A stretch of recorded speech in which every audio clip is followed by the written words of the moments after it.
Should we, no, we still have an echo.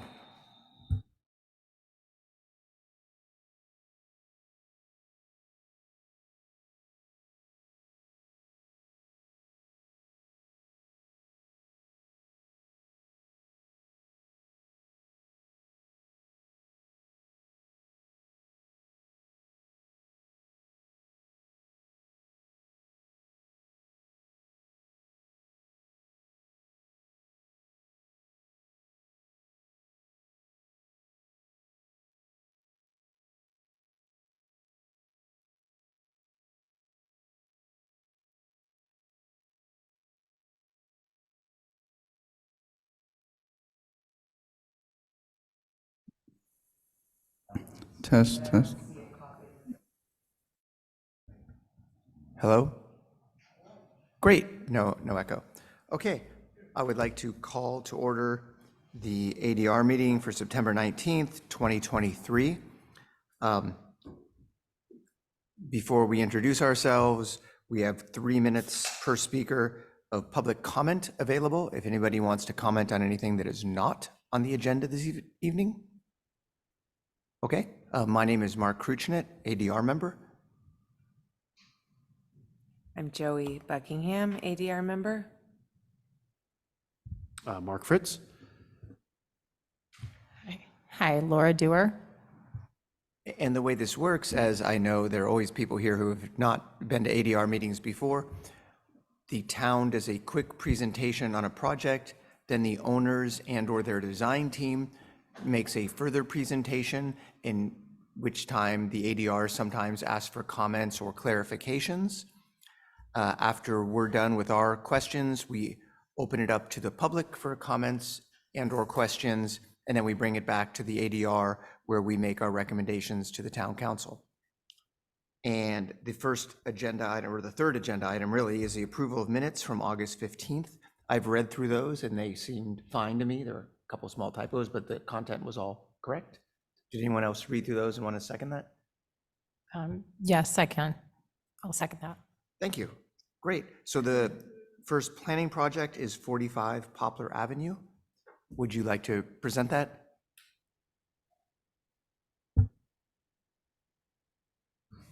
Yes, give me 1 second. Review.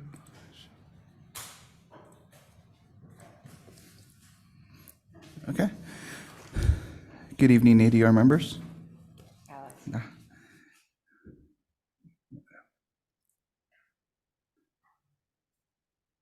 Okay. Tonight, the applicant at 45 Poplar Avenue is requesting approval for a design review, a nonconformity permit, and a variance. The project involves remodeling an expansion of an existing home. This includes a first floor rear addition and a second story addition. The project also includes a new accessory structure that will be constructed in the rear yard. A variance is required for the new accessory structure within the rear yard setback. The project also requires a nonconformity permit to extend the existing nonconforming home with regards to the side yard setback. The project also will construct an ADU. However, the ADU is not subject to mandatory review. Staff requests that the ADR group discuss the merits of the project and provide a formal recommendation to town council. Thank you. Thank you. Would the owner and or design team like to come up to the podium and make their presentation? Also, please turn on the mic once you get up there so the people who are at home on Zoom can hear, even if we can hear you normally.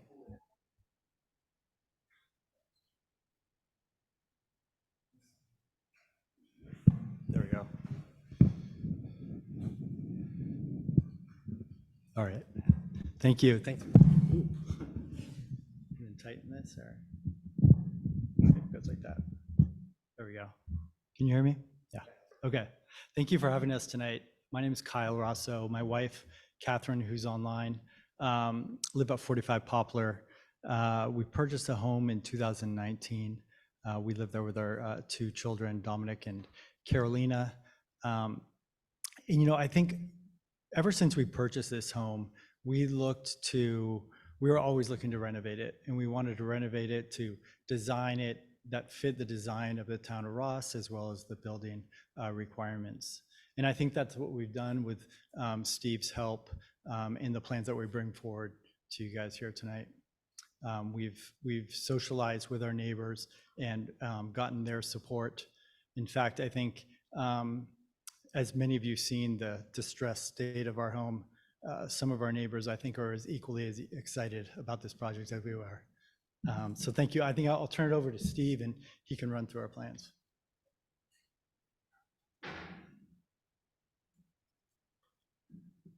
Hi, members. Steve Geisler, Geisler Architects. As Kyle mentioned, the house has sort of gotten through its useful life and is about over with now. It's pretty rough shape. So the intent really is to remove the house in entirety. Right now, it's in a low spot. The water runs under the house instead of away from the house. We have to fix a number of problems. When we undertook this project, we, of course, went through your design guidelines and were very careful in trying to design a project that met them, since it's in such a prominent spot as you enter the town of Ross. So we wanted something very cottagey, as did the clients. We wanted to push the house back from the street from what it is right now. We've pushed it back some 4 to 5 feet.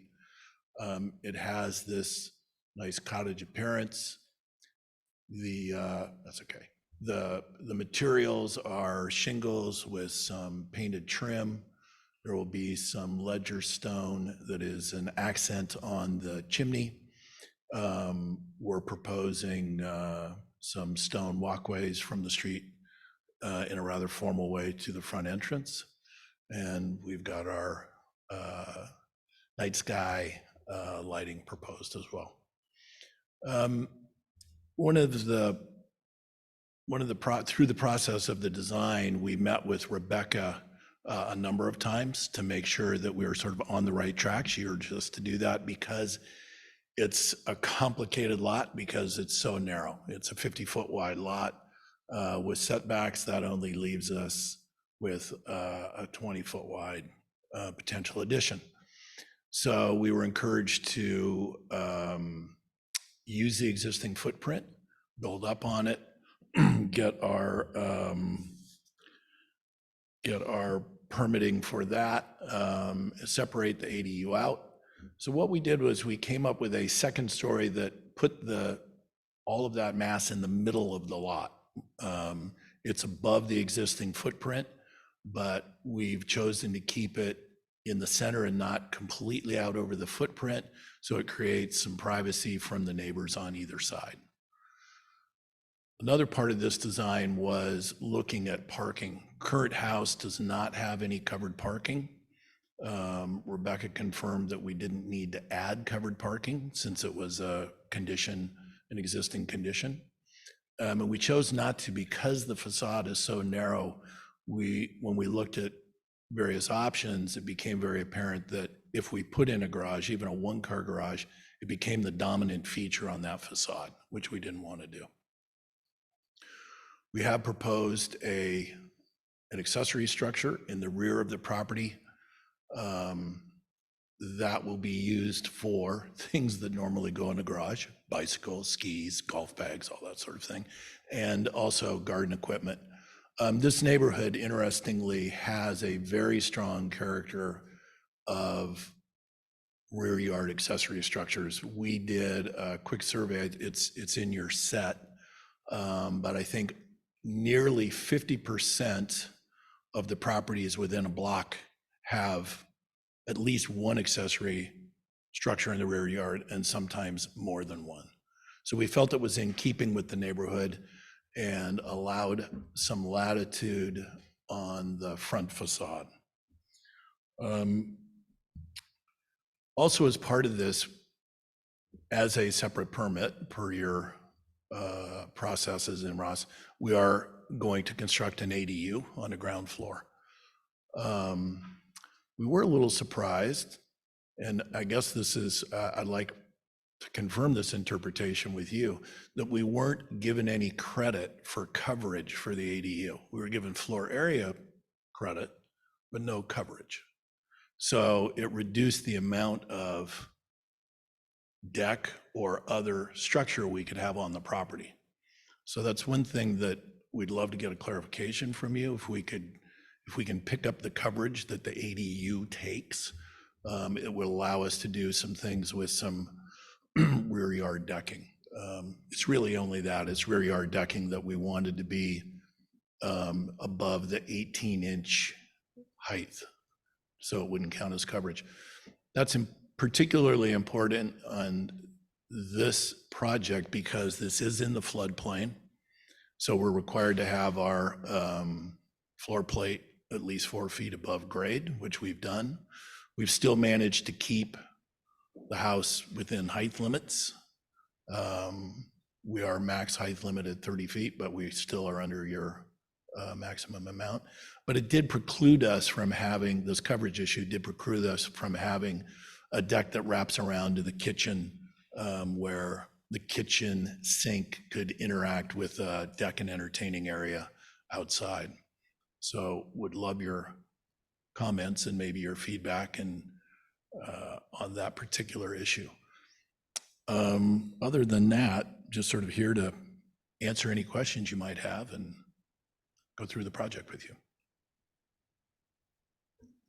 Just a couple questions about what you raised. So we're not really supposed to talk about ADUs here, but since you brought it up, I just have as far as the coverage is concerned, if you had already, my understanding, and you'll need to talk to the town staff about this, but my understanding is if you were just building the house, you could build anything you want and the ADU doesn't count against anything. But in this case, it looks like it might be counting because it's the first floor and you're actually building at the same time and you're building something on top of it. Is that why it would count as lot coverage? Because if you just built a separate structure somewhere else on the property, it would not count against your lot coverage at all. That I'm certain of. Okay, so we were told that we would be given no credit from coverage on that. And as a clarification, some of the second story is built over the ADU, but not all of it. It's probably about half of it is built over the ADU, the other half isn't. So if there was some interpretation that said the portion that's not covered by the second story, that coverage could be picked up. So through the chair, if I could. Please. I think what we need to do is to work with the applicant and review the question at hand, review the code carefully, and if there is the allowance to allow for, I'll say, credit for the coverage, they would certainly be given that, but we'll need to look carefully at the code and make sure that that would be allowable. We can't do that in the moment, so I would encourage you to continue forward with design review. Chair, as you mentioned, your focus is really more broadly design review, and this item would go on to town council. So in any case, between now and town council, we can certainly look at that matter and resolve it and provide clarification to the property owner and the applicant. Thank you. Thank you. That'd be great. And the deck that you had mentioned you would like, since it's not part of this project, it's not what our recommendation will be, but I assume from looking at the layout that that would be then in the side yard setback, which is a whole nother variance if you're gonna have an elevated deck in the side yard setback. Okay. So you would need to come back for that, or you could go to the town council and see, but normally someone who did that, I think, would have to come back to the ADR. Right. So I if think you're proposing that. We don't want to complicate this project with those, but we were curious about that. And in relation to shed in the back, how does that affect your FAR? Is your FAR, and we're not talking about the ADU at all, just the house, the proposed house. When you're up to the 20% of FAR, I believe is what I saw, did that include the shed? Yes, it did. So the shed was not exceeding your FAR? That's correct. It was exceeding the lot coverage, but not the FAR. It's not exceeding the lot coverage right now either. We're fully okay. compliant on that. Okay. We're fully compliant on coverage and floor area. It was more a question of for us as we were going through and saying, what would we be allowed to do? And the coverage seemed to be, you know, a factor that was prohibiting some other design solutions. But no, we're fully in compliance with height, with floor area and coverage. Okay, thank you. Are there any more ADR questions? Yeah, I have a quick one here. So you mentioned that this is essentially, is this a brand new structure? Is this a renovation or is this a brand new structure? Well, there might be a possibility that some of it's going to be kept, but the structural engineers are in the midst of doing an evaluation. We know that the foundation is in rough shape. And so by the time we start doing the foundation and what's left. Okay, thank you. And then I wanted for clarification, on the second floor, there's a series of, looks like closet spaces on the north and south sides of the house. Yes. Those are grayed out. I just want to clarify, those are grayed out. Based on their head height, they're not counting to your. Correct. your They're square under, footage. they started under 7 feet high and decrease in height as they work their way into the gables. This is very much like designing inside of a boat. We only have limited space to work with. Got it. I appreciate it. Thank you.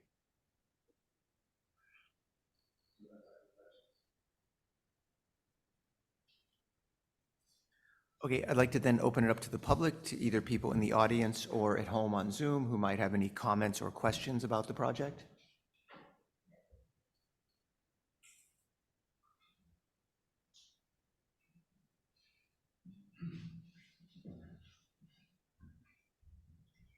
Hello, I'm Mark Manning. I am the neighbor to the south, and I'm here tonight in support of this project.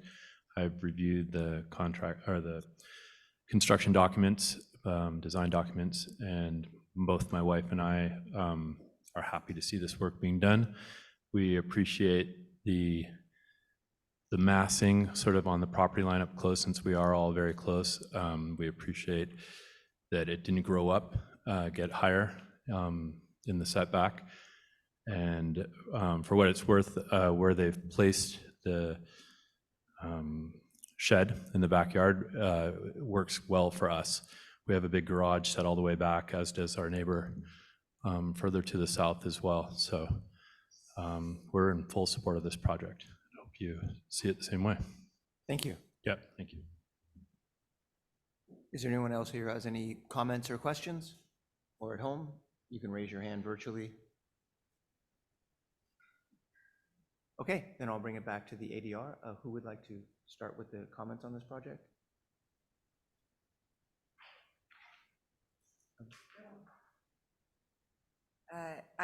I support it as drawn. I think it's very sensitively designed and it really looks like it fits in our town.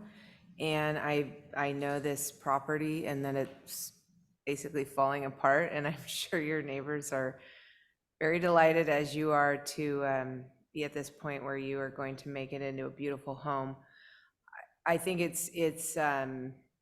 I can support the back shed in the setback because that's a public right of way and path back there. It's not like it's against another neighbor, and all the other houses on that street have a similar shed or two in the back. So I think that's very appropriate for the lot. And I just think it's very attractive. I'm sorry you cannot get a deck at least off of the back because of this lot coverage issue. And I would encourage you to seek that with the town and try to figure that out, because it seems like if it were, in that footprint of the house in the same setback, based on the homes on either side, they wouldn't really be affected. So we cannot adjudicate on that issue, but I could say that I would be in support of it. That's it. Thanks, Joey.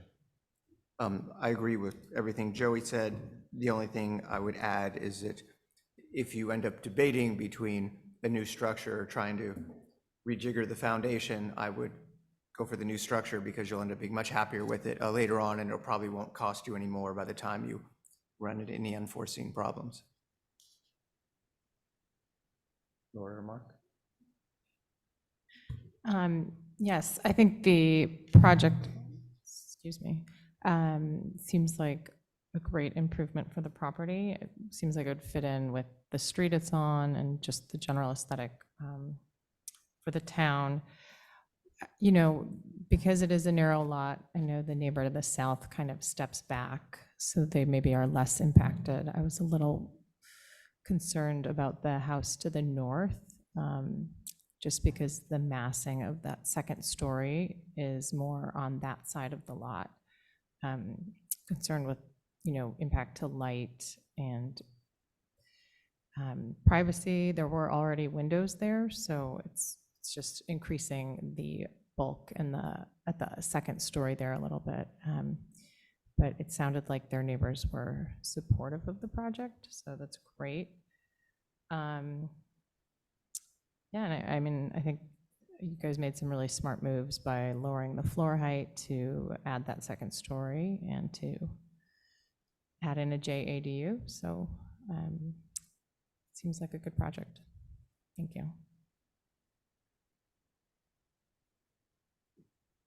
Alex, can you pull up the elevations? Just quickly, just a couple thoughts or comments on the elevations. Maybe the architect or the owner could just share some thoughts with me once those are popped up. Yeah, specifically, I think on the, you just had them up there, I think. Were they there? Yeah, just back up to the elevations if you could. Yeah, thank you.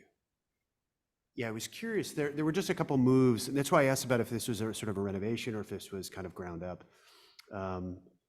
I guess I'll start with a comment Laura made, the upper left elevation, which is what the north elevation, it does tend to loom over that northern property. And while they may be sympathetic right now, supportive, it is a very close property line. That house, I think, is more or less on the property line, or if not, it's awfully close. The neighboring house is some 2 to 3 feet away. 2, 3 feet away. I would guess. Yeah. We're between 14 and 15 feet away, which is, you know, I'm sorry, we're about 13 feet away. Yeah. Which is close to the full setback. Yeah, it is. That's where the existing footprint is. And we were careful about the windows that you see on the lower floor are actually high glass. Okay. We only have one window on the upper floor facing that direction. Right. By the way, the neighbors' windows are all tall glass and they're all obscure. Yeah. So they're narrow. My guess is they're probably bathrooms or something, but they're obscure glass and there's a hedge along that side that we hope will become a little more robust as it's being taken care of. Yeah, that's, I figured And I'm that was sorry, the. one more thing, that Yeah. plate line that you see is only a 5-foot plate line above finished floor on that side. So we've attempted to push that massing down as much as we could. Yeah. And I think it's exacerbated by the fact that we're in the floodplain, so we're already up 4 feet. Yeah, exactly. Yeah, it is. What I appreciated you saying is at least you've centered the mass on the property, right? Yeah. Not on the building itself. Correct. So I think it's fair. I think I would just, some of those mitigations I appreciate, the plate line and the high windows on below. I would probably say do what you can, or at least speak to the screening on that side, if it's going to be renovated or added to, so that you do have some protection when you go to council. I think that's probably going to be an important Some component. vegetation through there. Yeah, I think in your planning, you just want to take that into account. What can you do to screen those two properties? You know, it's interesting though, I appreciate that. As we put up screening there, we put more shade onto there. Yeah, I would work with that, Yeah. that property owner to figure out what is the best bet. Okay. There's a tree in that driveway right now. Is that Exactly. intended to stay or go? We want to keep that. wanna And so keep that that was tree. one of the reasons why we weren't interested in putting parking in the way back, because then we've got a driveway surrounding that thing. And it's sort of one of the few trees that are around in that area. Right, and I was gonna, I guess it's a question for the planning department here, but I was surprised when you mentioned that a garage wasn't required based on the level of renovations you're doing. I don't know what triggers the garage or covered parking requirement. I thought it was like a 50% renovated floor square area, the Yeah, we were, square footage area. that was one of the first questions we asked Yeah, Rebecca, it's and she important. was very clear that it's grandfather non-conforming, and therefore we were not obligated to put in cover parking. Okay, Yeah, and I'm assuming that will get covered on the side. I was surprised by that. I agree with my colleagues. I would support the accessory structure in the back based on precedent and the other things around public right-of-way in the back. So to clarify, what you have in this site plan here, it is a large deck out the back. Is that what you're proposing, right? It's Yeah, just not so raised. that deck conforms. I'm sorry, I probably wasn't very clear. There's two portions to the deck. There's an upper portion, which is at floor level. Right. That counts as coverage because we're above 18 inches. Then it steps down to a deck that is roughly 18 inches above grade. Right. Doesn't count as coverage, and we can put it within the setbacks. And that's what I want to clarify for Joey, that it is pretty substantial. So they have that. Yeah, sorry if I led you astray on that one. No, and one last question, I think, is there was an impervious surface calculation, I think, in our packet. If someone has a packet just handy, does anyone have that handy? Yeah, I apologize, I don't have the printouts. I thought it was potentially just a miscalculation because it looked like it was increasing the impervious surfaces by kind of an astronomical amount, but I didn't think that'd be the case with this particular project. Yeah, here we go. I couldn't come up with like 1,000 square feet of impervious surface added to this project. Am I thinking, is that deck? The deck's not that large. But and it's not, I assume that's pervious surface as well, the deck. Correct. So is that calculation? You know, guess I I'm think we asking might be guys. off on that. I think what happened was the deck that was counted, the storage building was added in, which would be impervious. Sure. And probably added in the walkway where we didn't count an existing walkway because we're going from gravel to stone. So we're trying to be probably a little on the conservative side on what we counted. Yeah, I would say that typically when we see projects come in front of us, not increasing the impervious surface is one of their, sort of our hallmarks, especially because you're in the flood zone. I would see what you could do to bring that down. I don't think that's particularly accurate, to be honest, because again, you're in this sort of the existing footprint. For 1,000 square Yeah. feet seems like a lot. But if you have paving pathways that you're proposing, try to make them impervious. Okay. Pervious, I apologize. Or pervious. semi-pervious, I guess we could do too. Yeah, I think whatever you can do to bring that number in closer to the existing. We've seen a number of projects come in that have bioswales proposed to keep that number equivalent to the existing to the proposed. And I'll let the town give you some guidance on that, but that number kind of surprised me. Okay. And then one last piece, on the rear facade there, just on the bottom right image, that little flat roof section seemed to be, from an architectural standpoint, seemed to be a bit incompatible with the rest of the design around the building. I thought either you could speak to that or seemed like a bit of an anomaly. I was curious what the thought was behind that little piece. I think what we're trying to do is break that gable down so it wasn't just one large gable. We looked at doing sort of what we always call gable on gable and paneling it. We came up with this one as an alternative to that, and it was something the clients liked, where it's just a fully paneled bay. We have, if you look at the north elevation, Alex, if you would scroll, so you sort of see a similarity there, where that's another sort of panel. Projection. Yeah, it doesn't stick out very far. It's just very small projection to break up that mass. So we're trying to have some consistency there. We've got on the front facade, we've got some windows that have detail around them and are a little bit larger than just standard window trim. So we're trying to break up just all shingles. Yeah, okay. Appreciate that. Thank you. I think that's all my comments. Yeah, and I support the project, as is. It's okay. Thank you. And one more small comment I'll just add about the accessory structure, why I think it's a good idea in this particular house is because just on the other side of it are the relatively noisy tennis and pickleball courts. Great, so that's our recommendation to Town Council. Thank you for your time. And we will now move on to the conceptual advisory design review of the Marin Art and Garden Center. Good evening, ADR members. Tonight we have a conceptual design review for the Marin Art and Garden Center. The Marin Art and Garden Center is proposing a broad range of improvements and modifications to the property at 30 Sir Francis Drake Boulevard. The improvements and modifications range from modifications and improvements to structures, landscaped and garden areas, parking, and various fencing and other aspects of the property.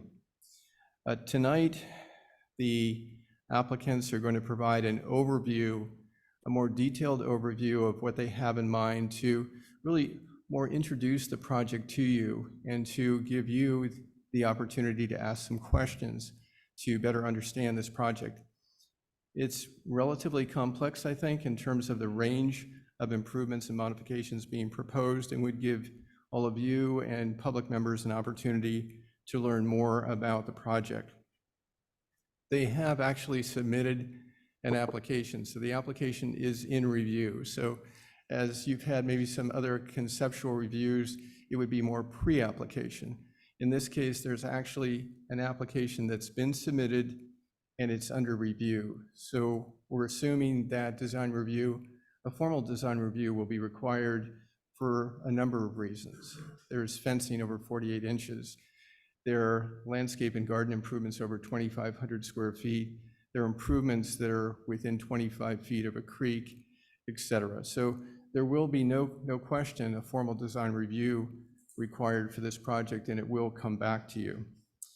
We did receive a comment letter from neighbors on Berry Lane from the Blums, and I provided a copy of this comment letter to all of you. You may have received it before, but just a quick highlights. There's a fence being proposed on Berry Lane, and the comment here is indicating a preference to see something more natural, given the natural beauty and environment of that location. Other comments include the fact that there are stairs apparently that kind of come down from the barn area that many people in the community apparently use, and they'd like to see those stay. They also indicate that they really weren't that aware of this project and the idea of having a public workshop, an opportunity for community members to know more about the extent of what's being proposed here would be helpful.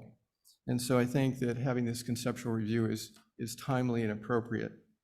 Tonight, we have Jessica Fairchild, who's a board member and architect who the staff has been working closely with on this project, and her team that will lead us through an overview of the project.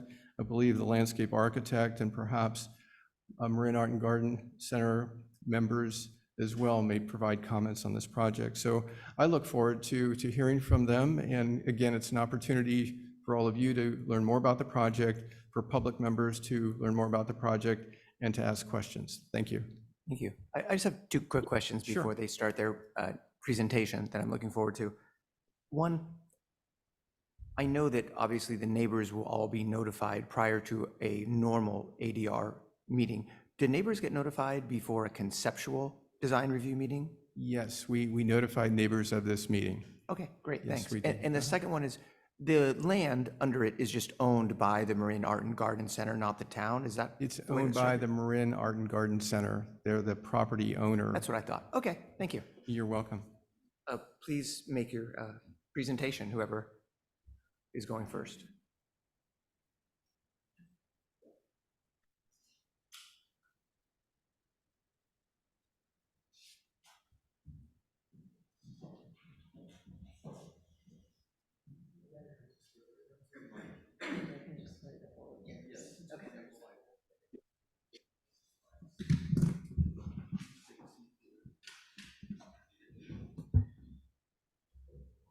Hi, I'm Jessica Fairchild. I am the architect on this project. Is it on? Okay. And I have two folks with me. I have Ned Purdom, who's a board member, who's going to say a few words, and I also have Kathy Garrett, who is the landscape architect for the project. So if you want to just go ahead. So Ned, you want to come and start us off here? So my name is Ned Purdom, and I am the Vice President of the Board of Trustees of the Marin Art and Garden Center. Thank you for hosting us this evening. The Marin Art and Garden Center is a non-profit public garden. It receives no municipal, county, or state funding. Private generosity and private events are what keep the gates open 365 days a year, sun up to sundown. It's a place to celebrate, from small moments like walking around the 11 acres across the street to a big milestone like a wedding or memorial service. Nearly 80 years ago, some very forward-looking women had this vision that it was a property worth saving. Interestingly, those same women, I think, can be credited with being instrumental in the conservation movement that started after World War II. I often think of my grandmother, who was a longtime volunteer there, in her pearls and dyed-to-match shoes, and how strong and forceful and capable that era was. In addition to the Art and Garden Center, you know, elements of Point Reyes, Richardson's Bay, Angel Island are saved because of the same women that said the Art and Garden Center was worth saving. If we are going to continue on for the next 80 years, we have to address the facility. I'm sure many of you have older homes and know the challenge of keeping them going. We have 6 or 7 of them. The grounds and the infrastructure within them all need attention. And that's why we're here tonight, is to outline our effort over the last 10 years of planning how to structure a meaningful renovation of this property. So I'm going to turn it over to the professionals to give you the details on the plan.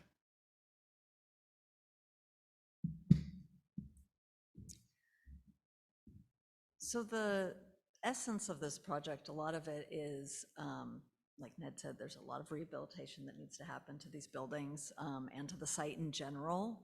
The paving, everything is in fairly poor shape. One of the other things that we're really looking to do is to improve accessibility to the site. Some of the buildings have had some accessibility upgrades, but the site itself is very lacking. Can you go to the next slide? So this slide sort of shows a basic area of the scope of work that we're going to be doing on this project. The bottom of the screen is Sir Francis Drake, and Laurel Grove is on the left. The entire 11 acres is sort of the outline of that whole thing. The dark gray, or the gray, is sort of the area that we're going to be touching. We're not tearing the whole thing apart in that area, but that's just sort of where the work is happening. Can you click again? So the first area is new basically new construction. So some of this is decking that's under 18 inches. Some of this is that's highlighted yellow are actual new buildings. Can you do the next one? The next is, hard to see the green, is things actually being demolished. So there is a stage up sort of off of Laurel Grove in the north portion or east, where we're actually tearing down the existing stage and replacing it. So that's that sort of green and yellow up at the top. We'll sort of go through in more detail some of these areas. Oh, thank you. And then we're also uncovering some of the creek. So there's decking that's been covered, that's extended over the creek in a lot of areas, some of which we are repairing, but some we're removing. And then there is one building that is in very poor shape that is called to be demoed. The next one. And then this is the Livermore Pavilion, which is going to have the most major renovation, and we'll look at that a little bit more, but that's sort of our major building renovation. And then the last is just basically minor interior renovations where the exterior of the building's not really being touched. The next one.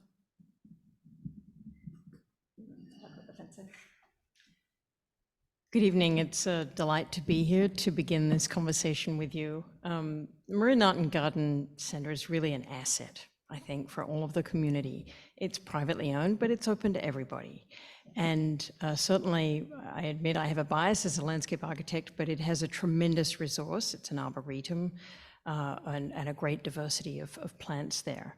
And so as part of the project, the Art and Garden Center is planning to fence the site in a way that is a little bit more so than it has been for a number of reasons. One is most of the garden is open to the foraging deer, and that has an impact on a garden. And so what you'll see, the green line here is a kind of deer fencing. And we'll have a look at that in just a moment with a photograph. You'll also see that there are some other fences. You, of course, will be familiar with the wavy wall that faces both Laurel Grove and Sir Francis Drake. That's remaining. But we would be added, and in some areas, such as this location here, it's quite low. So that's why the deer fencing would parallel it on the inside to provide a greater height. It's currently planned for 7 feet where the green fence is. The blue fence shows a sort of entry greeting fence. It's called the Marin Art and Garden Center, and it's kind of an artsy fence. We'll have a look at that in a moment too. It's a steel fence, again, 7 feet high. The small sections of red fence you can see are a wood picket fence. It's a good neighbor fence, it's good on both sides, and that's also 7 feet. It's mostly in places where a degree of screening makes sense. Back of house, for instance, is planned more for this area here. And then the yellow fence you can just see a little bit of is a 4-foot fence around the children's play area associated with the daycare school, preschool. So on to the next one, please. Here you can see some of the materials for the site as a whole. The sort of art front fence that was in blue is this one, intended for steel. The wood picket fence, 7 feet, is this one. You can see a little bit through it, but it's essentially a screen fence. This is the deer fence. You can almost not see it. It's pickets with a metal mesh between it. The intention is to stop the deer, but not stop the view. We're very cognizant of the kinds of comments that we just heard from the neighbor, and we'll certainly take that to heart and be looking at that. And then this is a lower fence around the children's play area. You can also see here sort of a smattering, and because this is a conceptual design review, we will move fairly quickly, but you can see that there's stone paving in special places. We'll use that. There's stabilized decomposed granite. There's one location where there's linear pavers. We can point that out. And then there's some areas of concrete. Right now, if you go to the property, most of the paths are in pretty badly worn asphalt with rather collapsed edges. So the intention is to use the materials in the paths to tell the story about where you travel and the nature of the place that you're in. The idea is to get away from asphalt. You can see a little bit about the character of also the lighting, and the photo on the lower right there is a permeable stabilized gravel parking lot, and we do have some areas where we'll have gravel in the parking lot because of its permeability, and of course we have Kittle Creek running through the site, so we're very aware of that proximity. Next slide, please. So in terms of speaking about the project, like I said, it is sort of spread across the whole area, that whole area of the site. We've sort of broken it down into 3 sections. So the first one here is the entry parking circulation portion, which is highlighted in yellow. So that this includes the parking lot, the sort of the main entry to the site, and what we call the sort of main circulation loop. That circulation loop, so the site before the Marin Art and Garden Center and these wonderful women started the Marin Art and Garden Center was an estate, and that has historically been the main entrance to this piece of property for a very long time. So even before the Art and Garden Center, the original estate house was up at the top where the fountain pool is, yeah, right about there. So basically what's happened over the years is that sort of central core and central circulation has sort of been degraded, not only in its physical nature, but also in its sort of presence, and you don't realize that it's there. So part of this brings back the this main sort of entry with the alley of trees. Can you go to the next slide? I think the next one is the, yeah, so the main entry is there's going to be an alley of trees that's going to reference the original alley of trees. There's some wonderful old photographs. So I don't know if everybody knows, but the Marin County Fair was held at this site from 1947 to 1972, I think.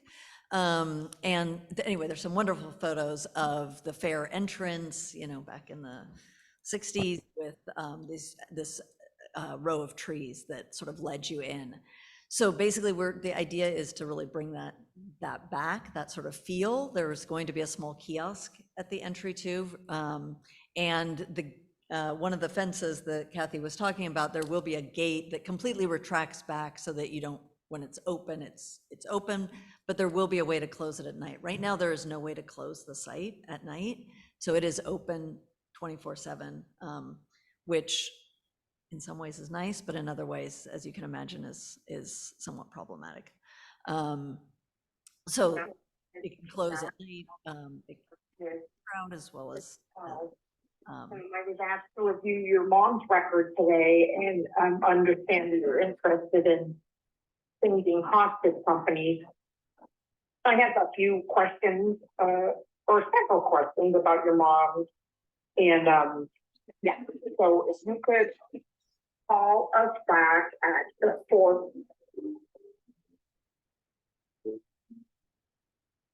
Thank you. I can't.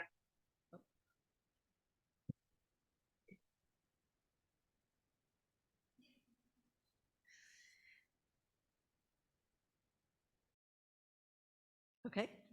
Thank you. So you want to go to the next slide? I think that, oops. That's okay. Oh, in fact, that was that photo that I was talking about with the LA, with the women.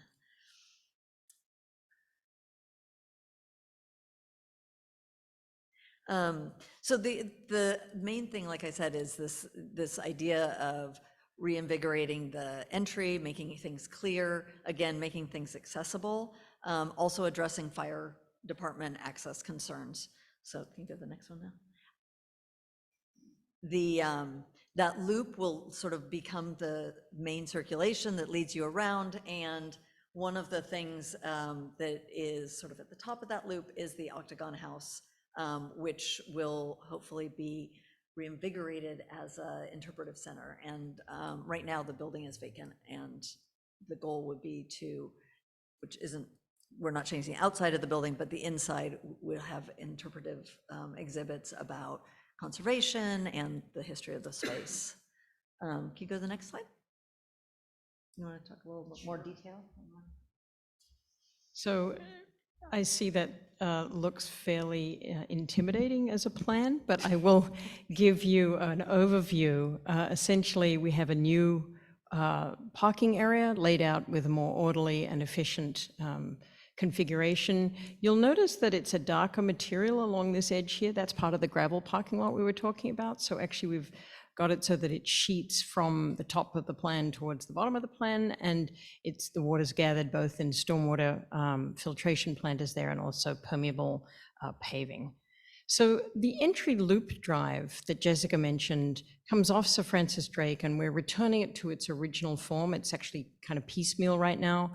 And so giving this sense of clear visual entry, and then that's the organizing element for circulation throughout the site. You can also see that there are various gardens. This is mostly extant concrete, actually, obviously associated with the adjacent building. That's where the preschool is right now, and the intention is to move the preschool to this location, a little more advantageous in that it's not as close to the parking and has a little bit more dedicated play space.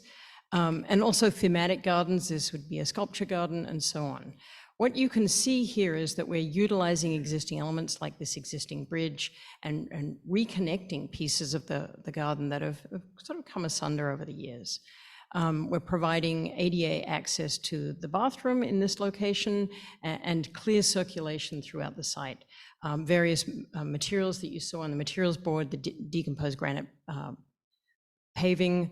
There's going to be this darker material here is the stone paving, so the richer material at the entry, and then clearer concrete paving where we have sort of more out in the garden kind of parts, replacing the asphalt, the crumbling asphalt that's there now. One that we could talk at length about the planting, I'll save that till the end, but to suffice to say that we're in large part protecting trees. We're going to great lengths to do that, and wanted to enhance the sort of horticultural and arboricultural richness of the property. So this enhanced access drive provides for fire access not only to the body of the site, but also down to the studio, which we'll look at in a moment. And of course, all of paths are becoming ADA accessible, or there is an ADA accessible route to each of the elements. Next slide, please. This obviously is an extension. Here's the rest of the loop road. You can see here, one of the elements that we're creating is at the moment there, well, historically during the time of the Kittles and the Warns, there was a tremendous evergreen magnolia. The tree itself was removed some years ago, but what remains is this even more extraordinary, really, circle of its rootstock having grown like a giant fairy ring.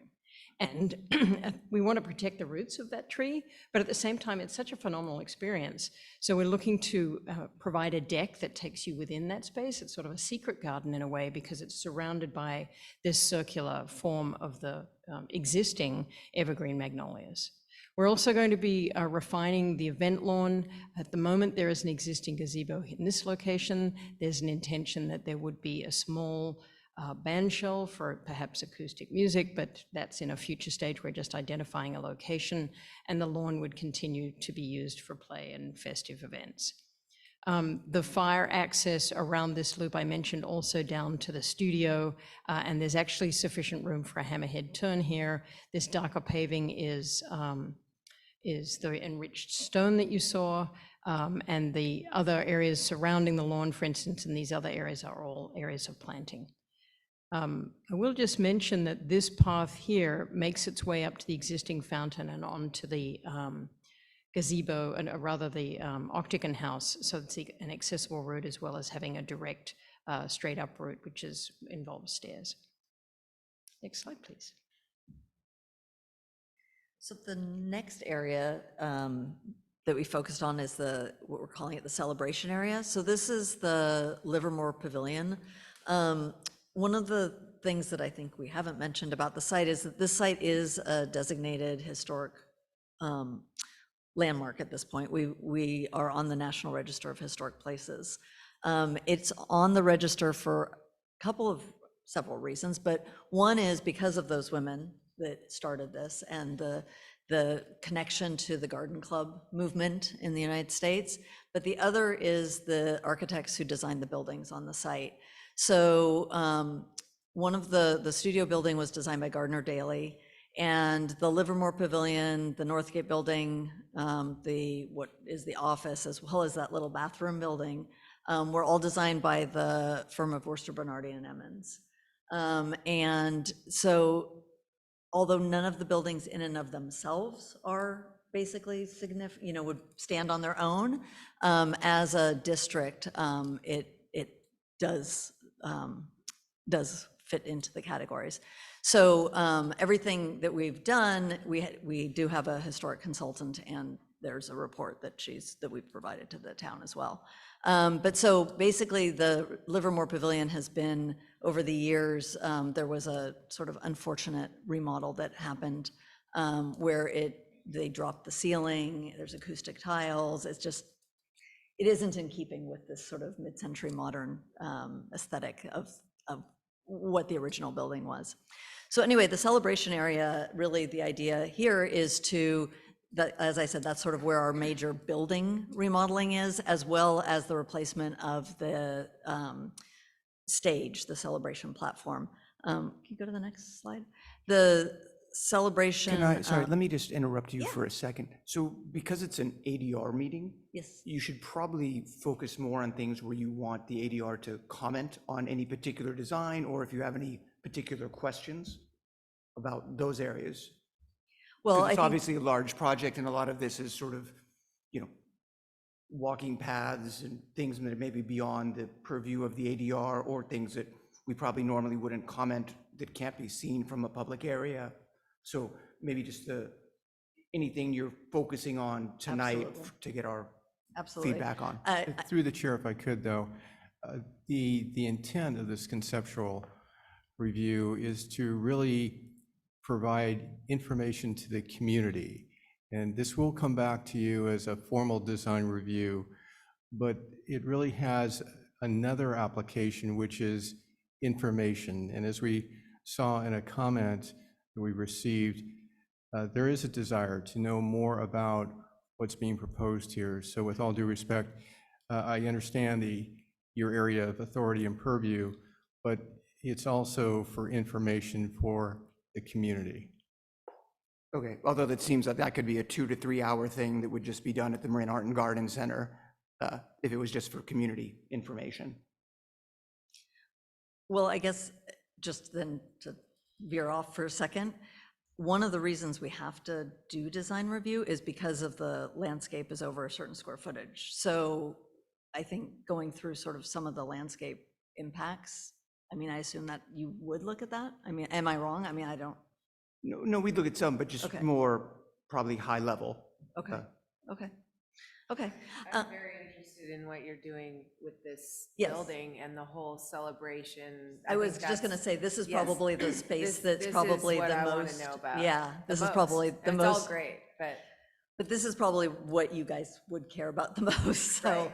Right. So in this area, basically, this is where the building, so the Livermore Pavilion, we are doing a fairly, I won't say major remodel, but it is being remodeled. We will be adding bathrooms in the building, as well as removing the ceiling that's been dropped, the acoustic tile ceiling, and then opening up the front of the building.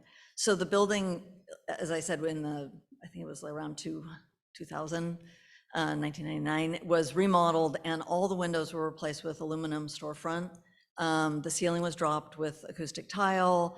There's a canopy that's added onto the front of the building that we will also be removing. Can you go to the next slide? I actually can't remember exactly what order we have these in. Okay. Do you want to? Sure. Okay. And I understand your comment. So, and again, I'm hoping that you have a screen or a paper version of it in front of you, because I'm seeing it looks rather dark.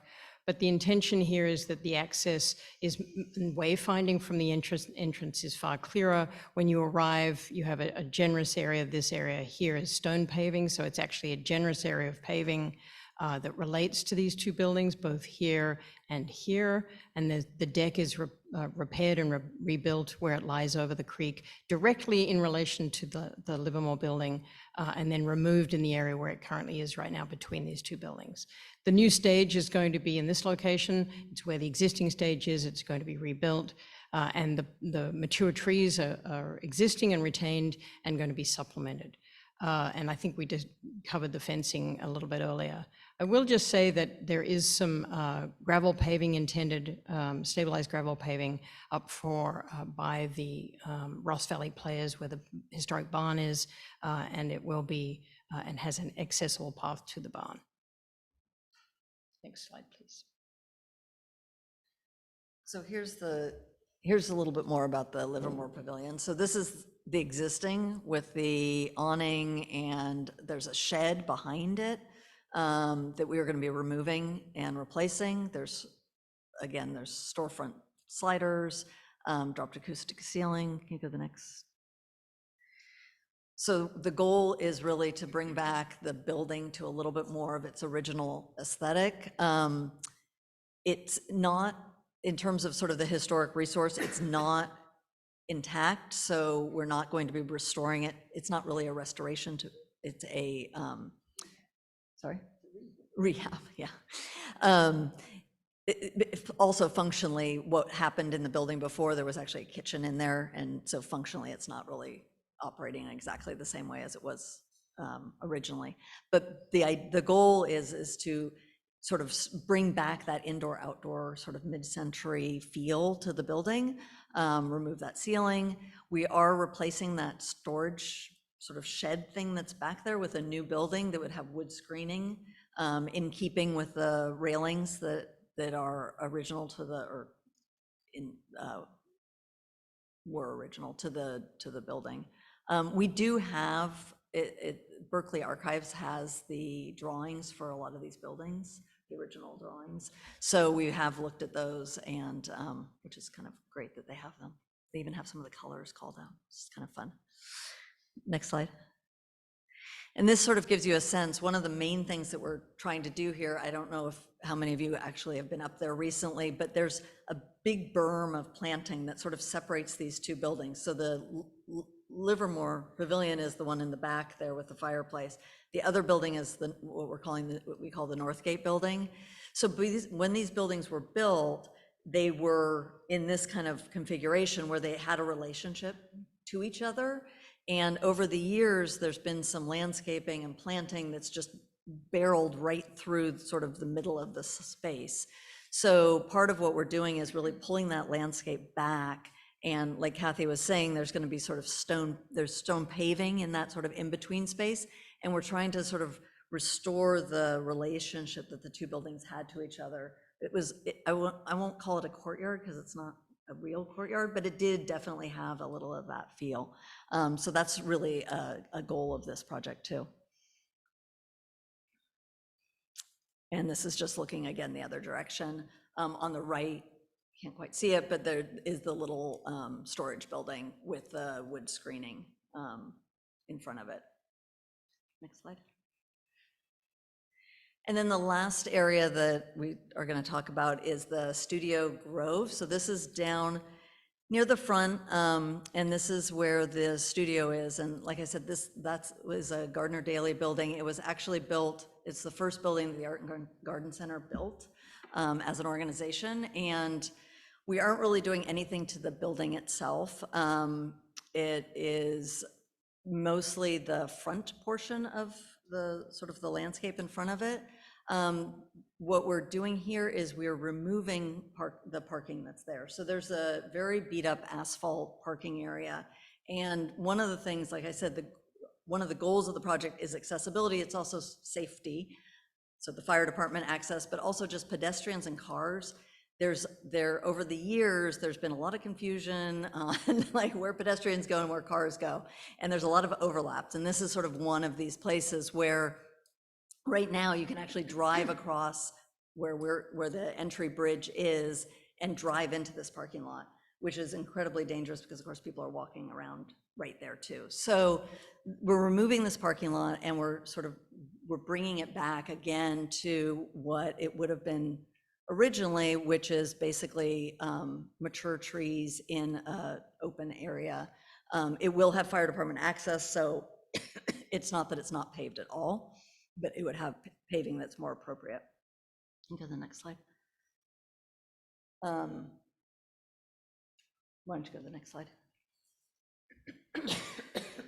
So just a little bit of more detail. I think Jessica really hit on the accessibility component of the site. It's something that we're doing site-wide, but also fire access and fire safety generally, and that comes down to plant selection as well. In terms of the arrival, once you cross this bridge, everything is pedestrian from 99% of people's points of view. From the fire department's point of view, they know that they can drive around that loop and they know that they can do this and there is room to turn there. But there are no other vehicles that are be permitted across that bridge. Except emergency vehicles. And so this is the grove of trees that's planted and still allows for that kind of access. It has a more gracious front entry at the moment. The asphalt goes straight up to the building, and this is stone paving in this location, allows you to wrap around and access other parts of the building that are currently small gathering spaces.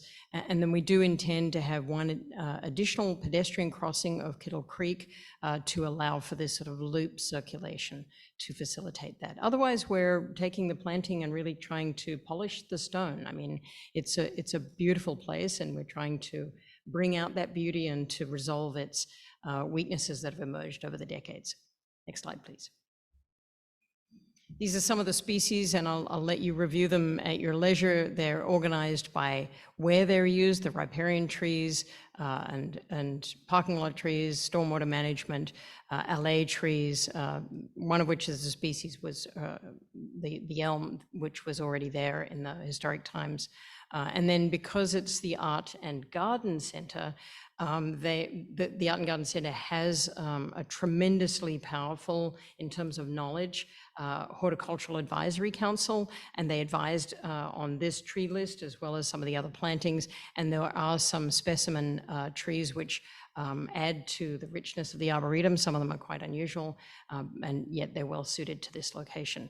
As I said, fire, we're aware of both the warming climate and also the fire risk, and the species, particularly this group on the left side, speak to that.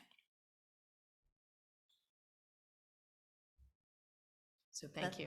That's it. If you have questions, we'd love to answer them.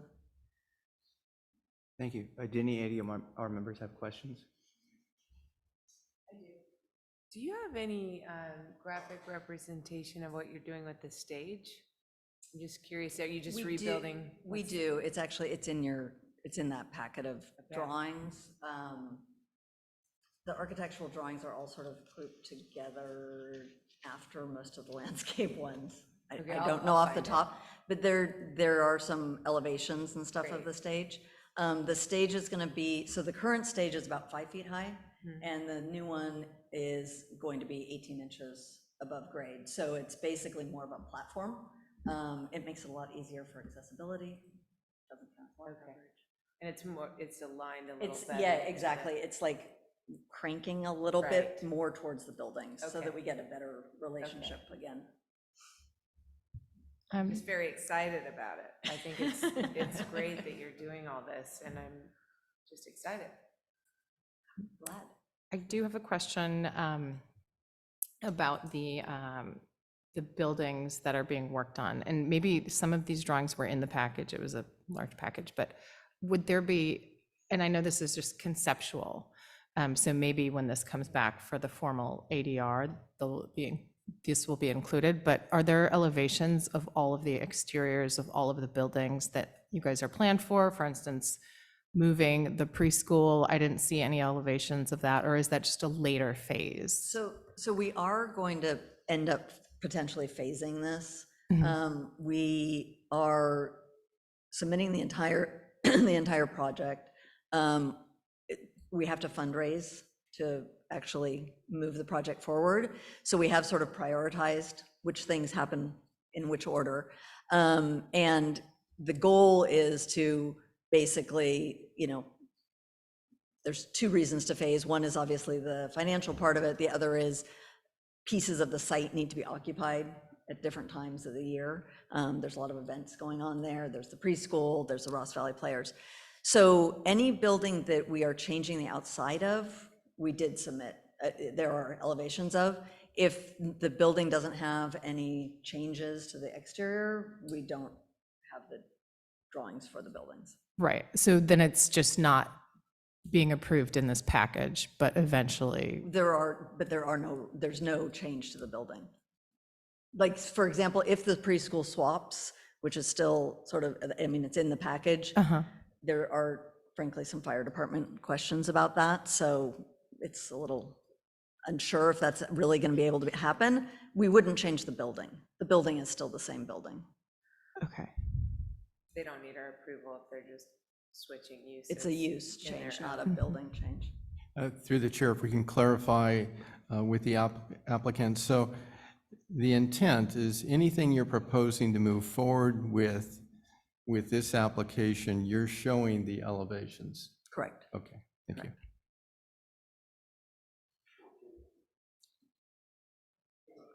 Okay.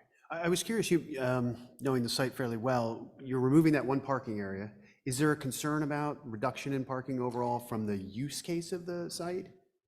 Not from the use case of the site, that is the variance we're asking for. So I don't, Maybe I should have, for the usability of the site, I shouldn't have used that term, for the no. So I usability. think, yeah, so in terms of the usability of the site, we're not concerned because right now we're actually not using that parking except for very rarely for like loading and stuff. We're trying to keep people from driving there because like I said, it is kind of a dangerous like intersection. So no, in terms of that, no, but that is the variance that, because I don't know if you're familiar with the community culture role zoning that Ross has, because this is the only site that has it. So Definitely this not. is special. It has a very crazy parking requirement. So it's 2 square feet of parking for every 1 square foot of lot coverage. So basically, if we actually complied with the parking, we'd have over 600 parking spaces on the site. So anytime we do anything, we have to ask for a parking variance. And the work you're doing in the main parking area, I know you're reconfiguring a little bit. Is there a reduction or an increase in parking in that I think area? we're actually the same, right? Or That's it. maybe one more. Okay. And then we're adding, so when we do the work up at the barn, that parking, which we didn't really talk about, we're gaining some parking there. And then I think we gain like one space behind, but we're still, it is a reduction overall of parking. Yeah, and along those same lines, I think I read in the packet that you're proposing a traffic flow from Drake, only entrance to exit out the Correct. side. That's the way it exists more today, or can you still enter on Laurel Grove in your proposal? So currently you can enter and exit on Laurel Grove and enter only on Sir Francis Drake. Right, In the proposed, we are removing the enter from Laurel Grove. okay. So Thank it'd you be for that exit clarification. only. Okay. It's. Yeah, there's what's the been- thought behind that? So Just it's to- very narrow there, and there have been several, I mean, I've watched it happen numerous times, almost accidents, because people come sort of around the corner, or it's very tight right there. And it just feels like it would be a lot safer. I have a couple more, but let's spread it out, I guess. Go ahead. So I'm probably going to be talking about the preschool a lot because my children go to school there. So I'm very interested in the changes that are happening there. So because the building isn't changing, we would just be in the next package reviewing the fence. Would we also be seeing a detailed landscaping plan of that courtyard for the new proposed preschool? Because it's like, there's not anything to review related to that right now. It's just a line of a fence, right? Or did I miss Actually, it? What's shown on the plans, if you look at the enlargements, is paved areas, planting areas, and a fence. Mm-hmm. And so accessibility, the grading's been worked out. So there's a fair amount of Oh, it is. information there Okay. if you take a look. Mhm. Okay, great, thank you. And But I if the think it buildings does aren't call- changing, it's not an ADR issue, it's a town issue. And I think it does call out all the tree species, so like any of the planting, like some of the planting areas aren't specifically called out. I mean, it's the Art and Garden Center and, it's very detailed. But the main trees, like you were saying, sort of the overview of the landscape is on those detailed plans. Okay. Small print, but And it's actually, there. if I may, the open space associated with the preschool, the 75 square feet per child, so there's a relationship between the number of children in the preschool and the open space that's available to them. And so there's an equation there, just as there is today, because there's a finite amount of space available today too. So that's been, in terms of how the preschool would function, there was some thought given to that. Okay, yeah, I apologize because I'm looking at the plan on my tiny phone, so it's, I'm doing the best I can. Because it looks like they're losing, if and when the preschool were to move buildings, they're losing that back outdoor play area, which they use, I think, every day. And it looks like that front courtyard play area, am I too close to this?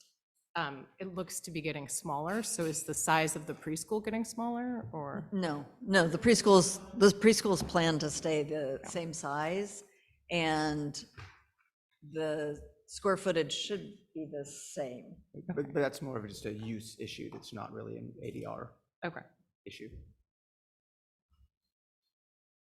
Thank you.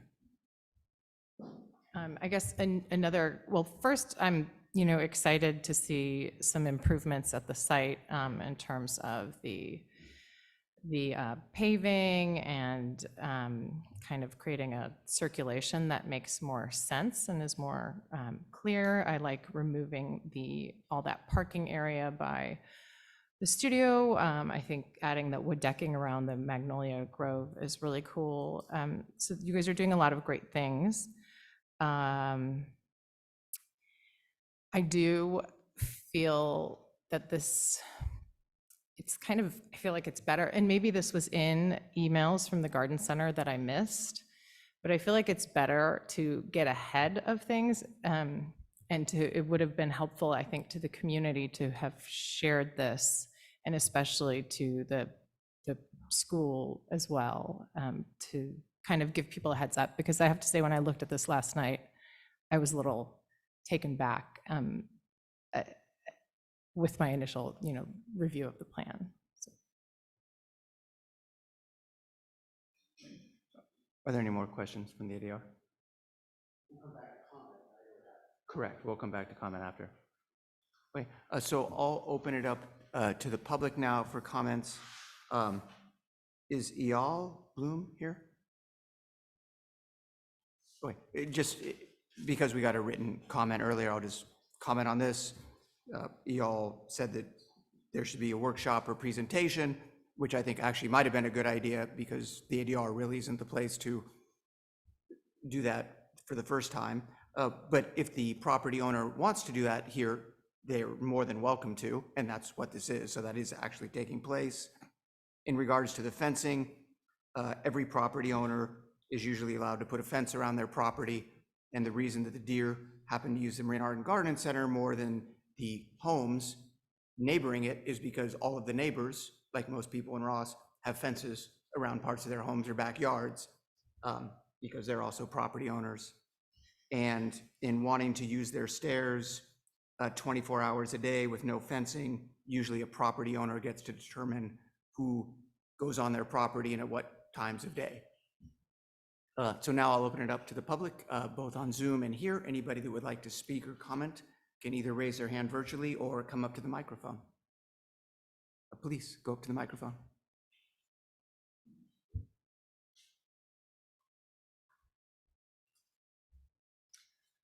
Good evening. My name is Sarah Petrilla. I am a member of the Marine Garden Club, and we have our monthly meetings at the Livermore Room historically. There are about 80 of us, close to 80 women in the garden club, and I would say probably 201, we would all like to see the main gate reopened and not blocked off from the parking lot. Now, if you're trying to keep the deer out, you could put gates up there. I think there are gates actually, but to have that entire central old entryway into the Art and Garden Center, I should be speaking to you, I guess, is annoying at best. I mean, having to park in there and then walk all the way down and then all the way back over to the excuse me. I thought it, to the Livermore Room where we usually have our meetings. It's a pain. It is a total pain. And you're walking on a gravel path. Now, maybe that's going to be changed, whatever, but we're parking over here. We're having to walk all the way down there and then in and then all the way back over to the Livermore Room. And what you have are people parking on Laurel Grove and going in the back way to the Livermore Room. So I think it looks ridiculous, personally, to have this major entryway covered up with plants and everything, and half the people I know cut through the plants. I am not one of them, but because it's miserable in the rain, whatever, but that is my suggestion. I hope that you will reopen the main gate so that we can all go in through the main gate. Could you point out where you were talking about the main gate? I think that we're proposing a main entrance with a new kiosk. Are you talking about the way we used to go in by the antiques place? Right in the center of the front parking lot,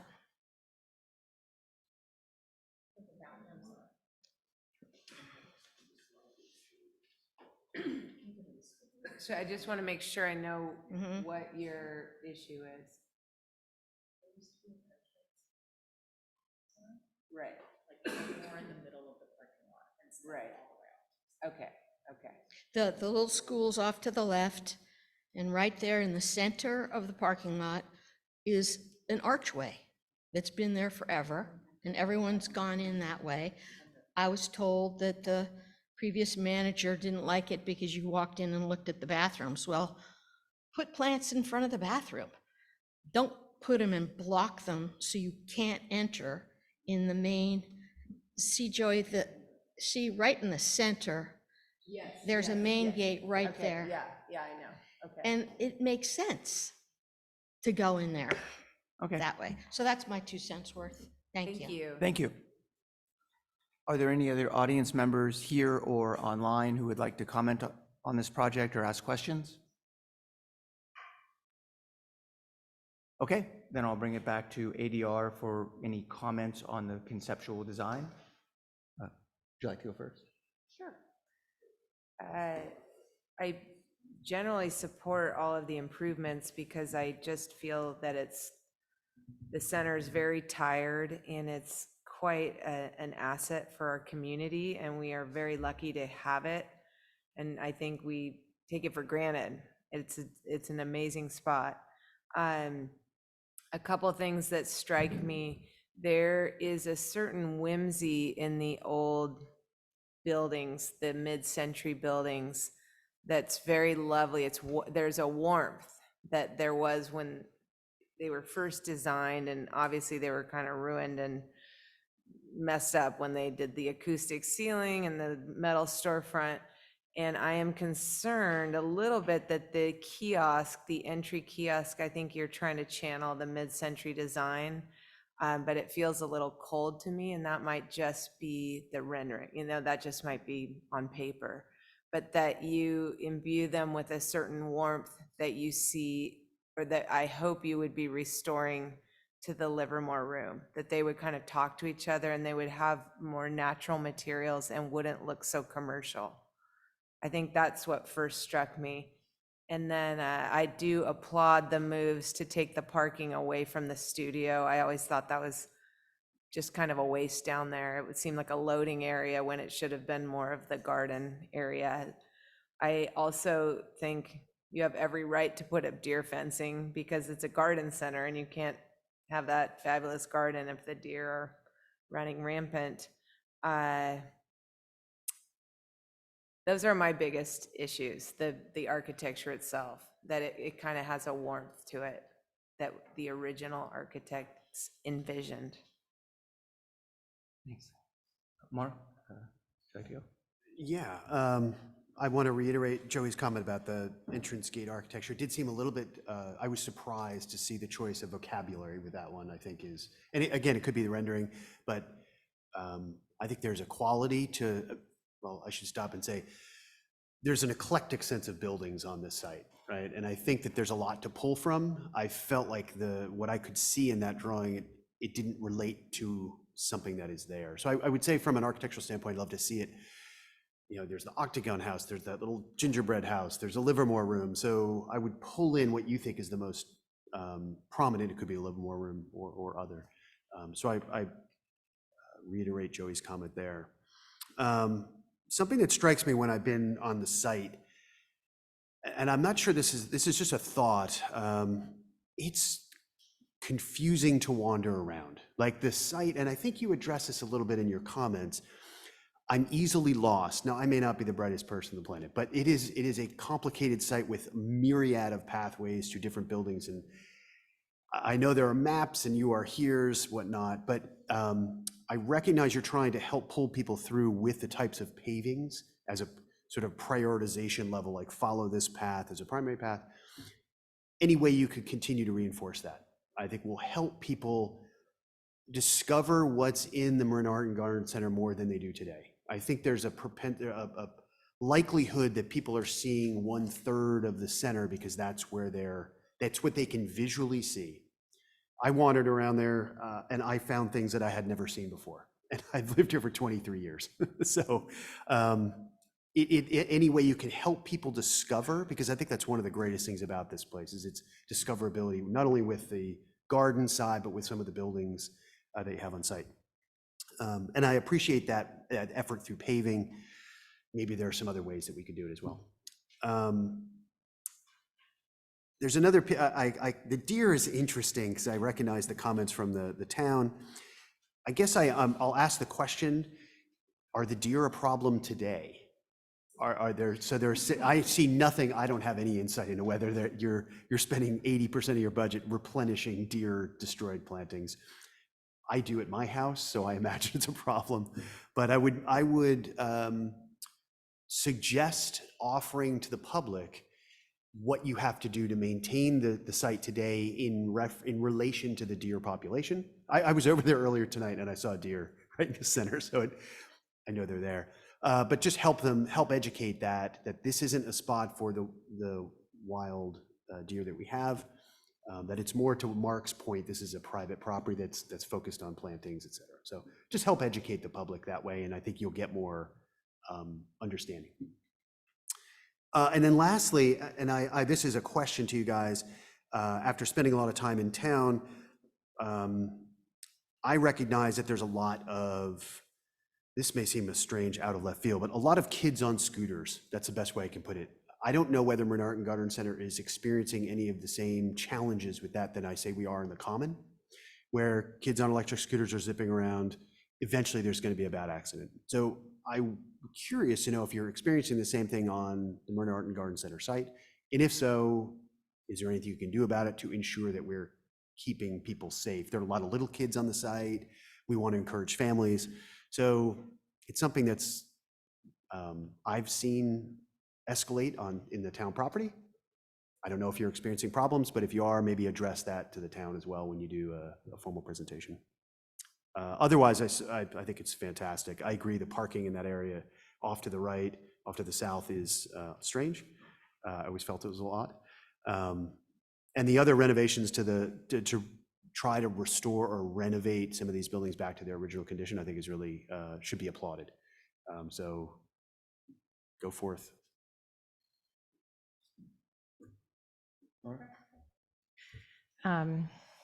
Okay, so should I repeat the few comments that I made earlier? Because I think I gave comments in the questions section, and I still have a question. Sure, go right ahead. Okay. So overall, I appreciate a lot of the changes and improvements you guys are working on. I'm a big fan of Marin Art and Garden Center and what it does for the community. So I liked a lot of the things you were doing, trying to open up to the creek more, creating more green space by removing the parking at the studio area. Again, the elevated deck in the Magnolia Grove is nice. I think improving the signage would be great. Adding the kiosk at the entry makes sense. Keeping the deer out, unfortunately for the deer, also makes sense. So I think those are things I am all supportive of. I think one question I have,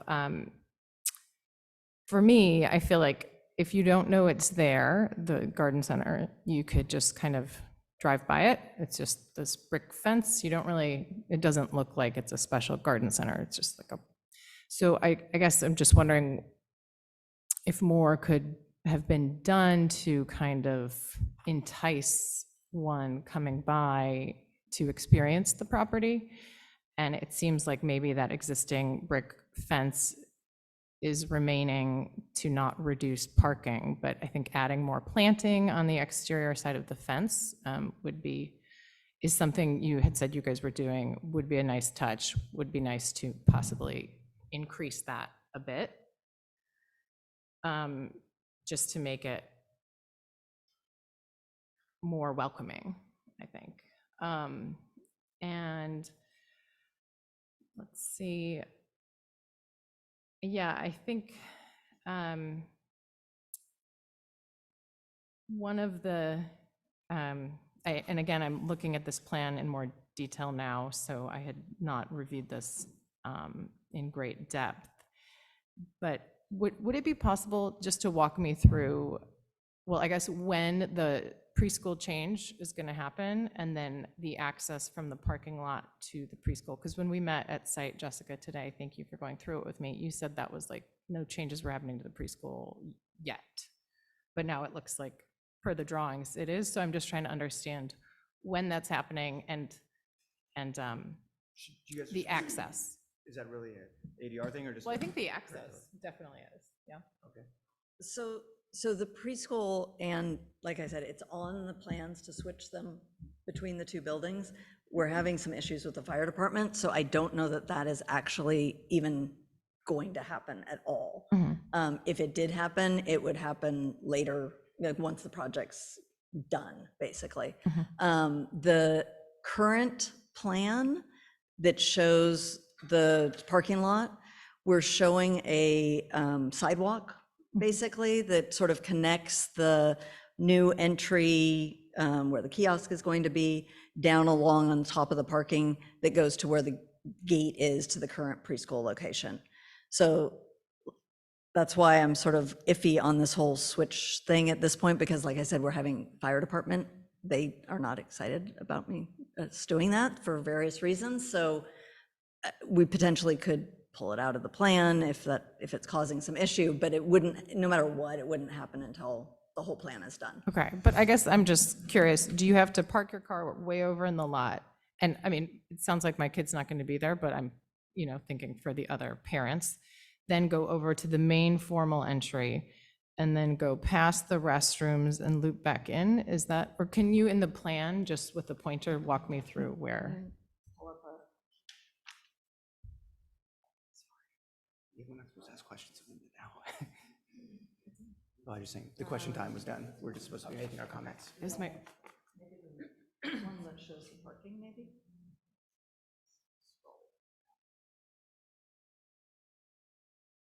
You're very close, actually. Yeah.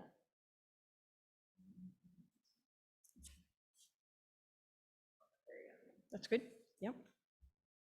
So obviously, at the moment, you can't park in this area here, but today or at least when this parking area will have been implemented, you would walk from your car, say in this location, through the gate. Yeah, thank you. And the intention is to go into the loop. The loop, this historic driveway that was there since the time of the Kittles and the Warns that we're reinforcing is the main organizing element for circulation on the site. So if you can just go back out a little bit, that would be helpful. Thank you.